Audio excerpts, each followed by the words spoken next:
Setelah dilakukan visum di Rumah Sakit Bayangkara Palembang, kematian salah seorang mahasiswi di kamar kosnya akibat sakit. Dokter forensik mengungkapkan korban diduga terserang TB paru yang menyebabkan keluarnya darah dari mulut korban. Tidak ada tanda kekerasan pada jasad korban dari visum tersebut dan ditengarai mahasiswi 20 tahun itu tewas di bawah 6 jam sebelum ditemukan.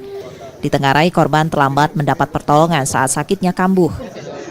Hasil visum tadi ya, itu kan jenis kelaminnya perempuan umur 20 tahun.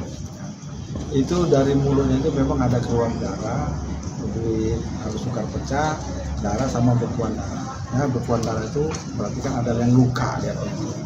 Tapi kalau tanda kekerasan kita nggak jumpai. Ya, jadi kemungkinan besar itu ya mati itu oleh karena penyakit tuh ada di situ. Sepertinya biasanya penyakitnya Kalau kayak gitu sistem saluran pernapasan itu yang mana? Sakit TB paru. TB paru tuh kalau kalian pernah lihat orang TB paru kan bisa membantu darah banyak sekali. Kalau tidak segera dapat pertolongan bisa mati memang dia.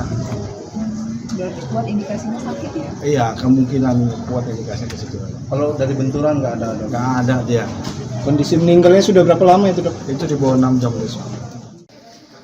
Selesai visum, jenazah korban dibawa ke rumah duka di Kabupaten Ogan Ilir untuk dimakamkan. Reski Oktora, Muklas Diferensial Kompas TV, Palembang, Sumatera Selatan.